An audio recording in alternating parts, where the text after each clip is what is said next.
ہمارے نبی محمد کا بچپن ایک روشن مثال عرب کی ریتوں میں جب اندھکار چھایا ہوا تھا، جب انسانیت سو چکی تھی، جب دنیا میں ظلم، ناانصافی اور اگیانتا کا راج تھا، تب رب کریم نے اپنی رحمت کے دروازے کھولے اور بھیجا اپنی سب سے پیاری مخلوقہ ہمارے نبی محمد کو۔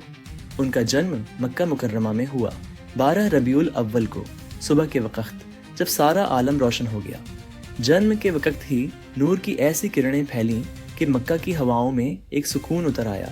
ان کی والدہ آمنہ رضی نے جب انہیں دیکھا تو ان کے چہرے پر ایسا نور تھا جیسے چاند اپنی پوری روشنی بکھیر رہا ہو۔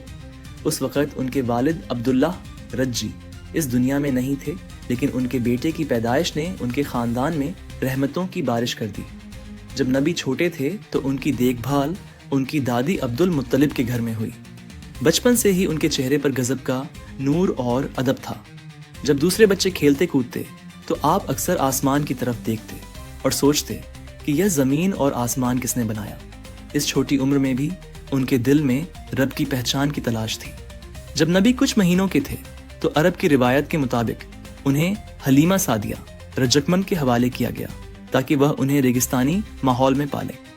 حلیمہ سعدیہ کا گھر پہلے بہت غریب تھا، لیکن جیسے ہی انہوں نے محمد کو گود میں لیا، برکتیں برسنے لگیں۔ ان کی اونٹنی جو سوکھی رہتی تھی اب دودھ دینے لگی، ان کے کھیتوں میں ہریالی آ گئی اور پورا قبیلہ حلیمہ کے گھر کی طرف دیکھنے لگا۔ حلیمہ سعدیہ سمجھ گئیں کہ یہ کوئی عام بچہ نہیں بلکہ رحمت للعالمین ہے۔ حلیمہ سعدیہ کے گھر میں نبی کا بچپن بے حد سادگی اور شرافت سے گزرا۔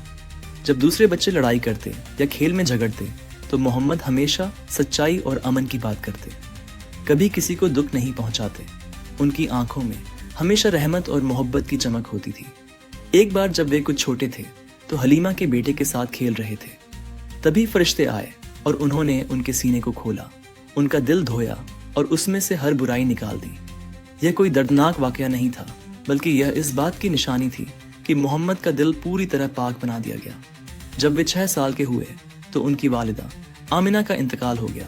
اس وقت نبی کی معصوم آنکھوں نے پہلی بار درد دیکھا، لیکن انہوں نے کبھی شکایت نہیں کی۔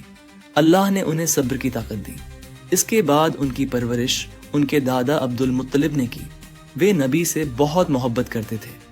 جب نبی ان کے پاس بیٹھتے تو کوئی بھی نوکر یا بیٹا انہیں وہاں سے ہٹانے کی ہمت نہیں کرتا۔ عبد المطلب کہا کرتے، یہ بچہ کچھ بڑا کام کرنے والا ہے۔ 8 سال کی عمر میں جب ان کے دادا کا بھی انتقال ہوا، تب ان کے چاچا ابو طالب نے انہیں اپنے سائے میں لیا۔ ابو طالب غریب تھے، مگر نبی سے انہیں بہت پیار تھا۔ بچپن سے ہی محمد محنتی اور ایماندار تھے۔ وہ بکریاں چراتے تھے، لوگوں کی مدد کرتے تھے اور کبھی جھوٹ نہیں بولتے تھے۔ اس لیے مکہ کے لوگ انہیں پیار سے الامین یعنی سچے اور بھروسے مند کہنے لگے۔ ان کے چہرے پر ہمیشہ مسکان رہتی، دل میں کرونا اور زبان پر سچائی۔ کوئی بچہ گر جاتا تو اٹھاتے، کوئی بھوکا ہوتا تو کھانا بانٹ دیتے۔ یہ سب اس نبی کا بچپن تھا جس نے آگے چل کر انسانیت کو نیا راستہ دکھایا۔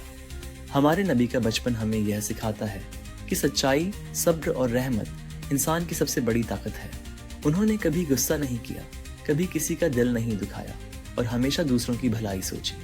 آج اگر ہم اپنے بچوں کو محمد کے بچپن کی مثال دیں تو یقین مانیے ہماری آنے والی نسلیں بھی رحمت اور انسانیت کا پیغام بن جائیں گی۔ سلام ہو اس معصوم بچپن پر جس نے ساری دنیا کو نور سے بھر دیا۔ سلام ہو ہمارے پیارے نبی محمد